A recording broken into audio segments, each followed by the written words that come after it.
Y para analizar desde el ámbito jurídico las declaraciones de Ricardo Patiño, recibimos en los estudios de Telediario al abogado Julio César Sarango. Doctor, muchísimas gracias por estar con nosotros.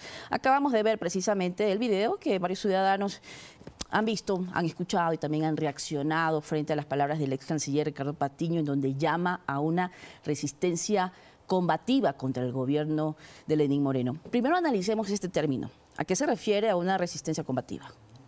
Bueno, muchas gracias. Un saludo cordial a Bienvenido. toda la audiencia. Gracias por la invitación. Bueno, yo creo que aquí debemos respetar el Estado constitucional de derechos y justicia social. Yo creo que eso es lo principal para estos líderes, para estos políticos que siempre están dirigiendo masas, están llevando masas a reuniones, a lugares, pues, en donde ellos influyen muchísimo.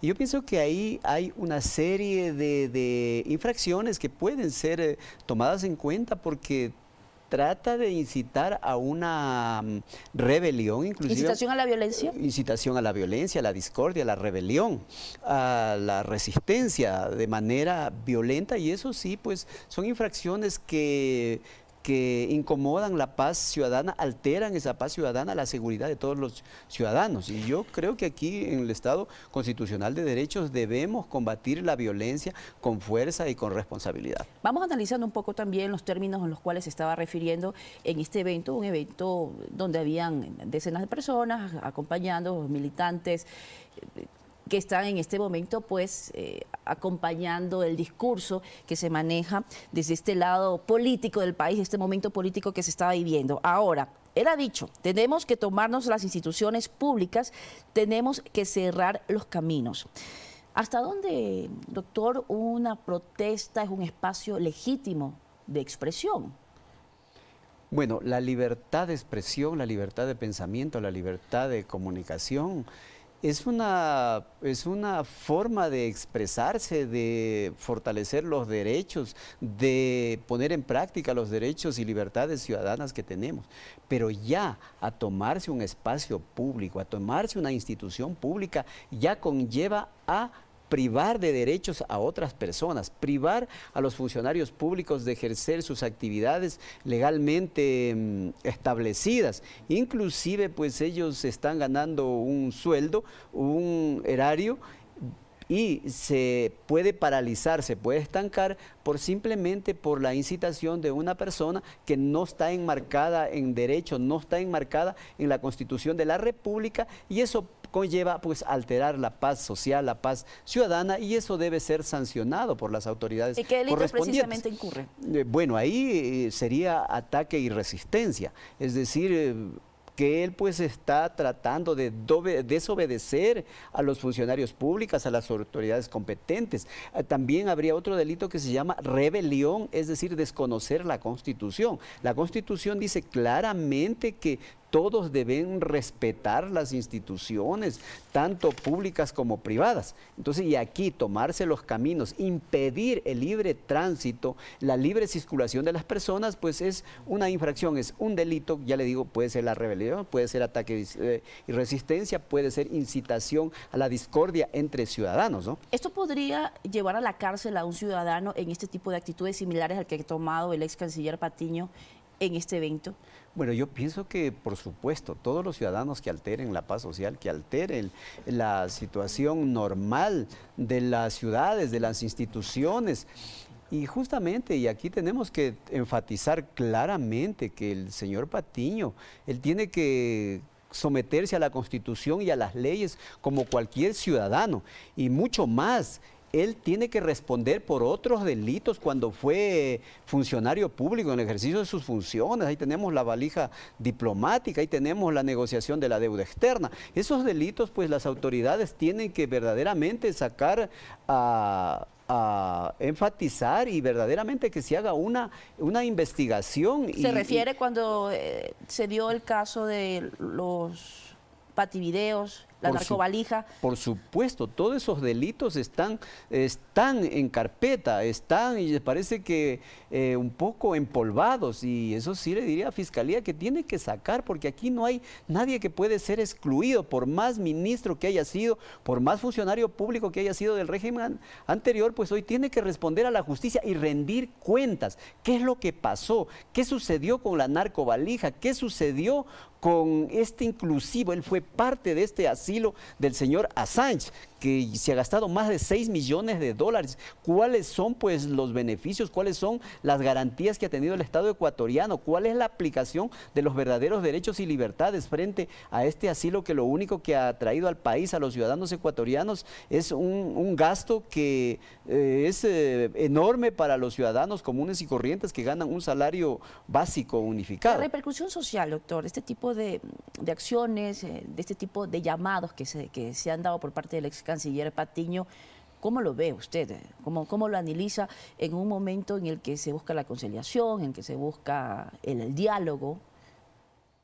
Bueno, yo lo veo desde un punto de desesperación de parte de ciertas autoridades del gobierno anterior.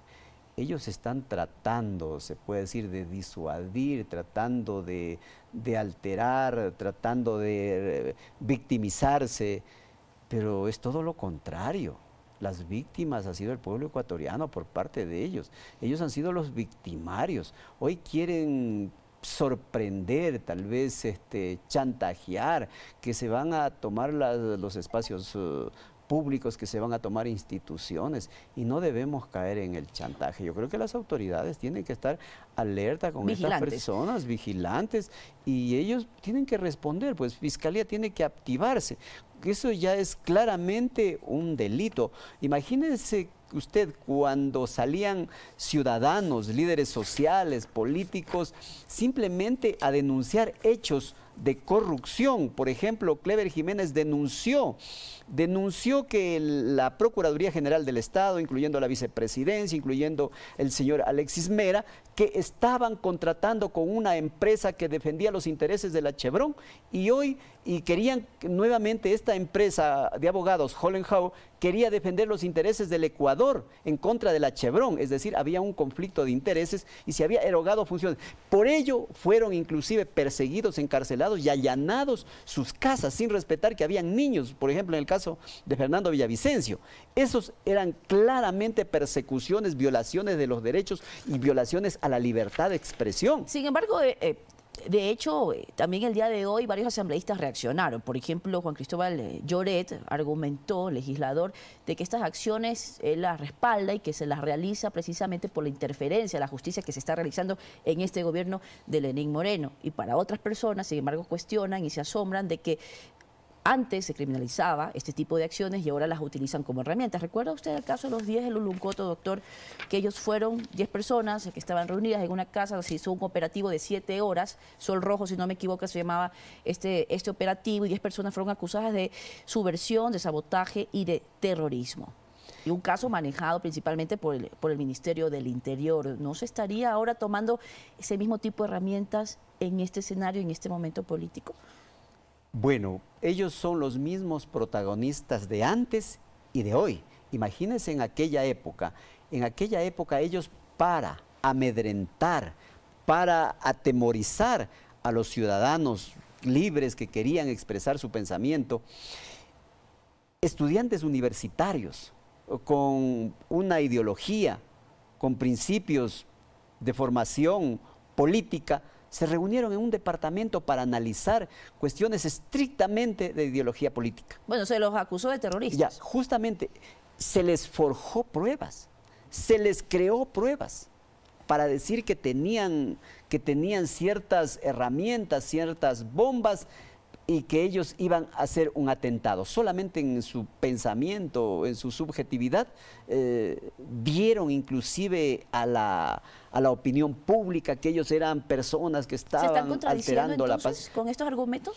Por supuesto, inclusive en este régimen no se ha visto, si bien es cierto que son casi las mismas personas anteriores, pero han tomado un camino distinto, diferente. No se ha visto esas persecuciones. Ellos son los que están alientando, los que están alimentando este tipo de acciones que ellos hacían antes en contra de las personas, de líderes. Esos líderes inclusive no están en el gobierno, no están en ningún puesto público, simplemente están desde sus lugares donde siempre han estado pues reclamando y dando alternativas inclusive para este nuevo gobierno, porque aquí tenemos que pensar en el país, en los ciudadanos, en los ecuatorianos, y no como estas personas que lo único que les interesa es su bienestar y de ellos, de su familia y de su entorno y de su grupito de los que saquearon al país. ¿Existiría solamente entonces un interés político de desestabilizar tal vez el momento en el que se está viviendo ahora precisamente este diálogo y conciliación, confundir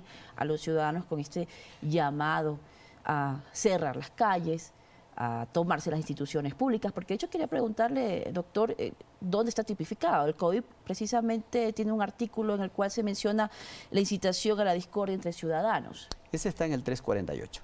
348 del Código Integral Penal, pues el que entre ciudadanos forme una discordia tendrá una pena de privación de la libertad de 1 a 3 años. También tenemos el artículo 283 del Código Integral Penal, en donde pues las personas que se resistan a lo que enmarca la Constitución, las leyes o desobedezca a autoridades públicas, simplemente también serán sancionadas con una pena privativa de libertad a 1 a 3 años. También en el 346 sobre la rebelión, pues en donde inciten a desconocer las leyes y la Constitución. Entonces, yo creo que ellos están inmersos en varios delitos desde el 336 al 348 del Código Integral Penal. Yo quisiera estar un poco más clara en esta situación, doctor. Quisiera saber si con este video que ya se ha compartido en diferentes redes sociales, donde sale en su discurso el ex canciller Ricardo Patiño, precisamente, donde incluso dicen que no tienen miedo, que seguramente los van a perseguir, que seguramente van a ir presos y que no tienen miedo, y que llama a los ciudadanos a unirse en esta protesta por la injerencia de la justicia en este gobierno. ¿Ese video ya serviría, ya podría utilizarse para que las autoridades tomen acciones, o se estaría esperando a que realmente se ejecute un cierre de calles, una toma de instituciones públicas? Bueno, aquí los tipos penales claramente establecen cuáles son los requisitos, cuáles son los elementos. Por ejemplo, lo que hizo el señor Patiño en Latacunga, él estaría inmerso en el artículo 348 de rebelión, en donde él pretende que se desconozca las leyes y la Constitución, por ejemplo, a tomarse instituciones públicas. Entonces, a privar de los servicios públicos a los ciudadanos, a cerrar las vías, el libre tránsito, también estaría inmerso ya en un tipo penal que amerita una prisión de 1 a 3 años. La ataque y resistencia sería ya cuando verdaderamente ellos tengan la orden de autoridad competente y digan, señores, ustedes no pueden pasar por aquí, y ellos de manera violenta pasan, ahí ya estarían inmersos en ese artículo. ¿Y las personas que colaboren y que acompañen en este tema de protestas? Por supuesto, porque también ya las autorías de autores y coautores, autores directos y autores mediatos. Entonces aquí justamente todas las personas que confluyen a esa organización a delinquir, pues estarían inmersos en esa tipicidad y tendrían que ser sancionados, y por ende Fiscalía ya debería activarse, ya debería realizar una indagación previa. No podemos hablar de un delito flagrante porque ya han pasado más de 24 horas. Debería inmediatamente abrirse una fase de indagación. Es decir, deberían ya tomar acción. Claro, por supuesto, porque son directamente incitación a la rebelión, incitación a la discordia entre ciudadanos. Porque eso va a acarrear discordias. Si se toman la institución pública, ahí hay guardias, ahí hay policías, ahí hay empleados públicos, van a resistirse. También podría ser pues que ellos sean el momento que ejecuten eso, también podrían ser sancionados con el tipo penal de ataque y resistencia. Muchísimas gracias, doctor, por la explicación precisamente sobre cuáles son los panoramas y los escenarios que se dan luego de estas declaraciones del ex canciller Ricardo Patiño. A usted, gracias por la invitación. Saludos. Muchísimas gracias, Julio César Sarango.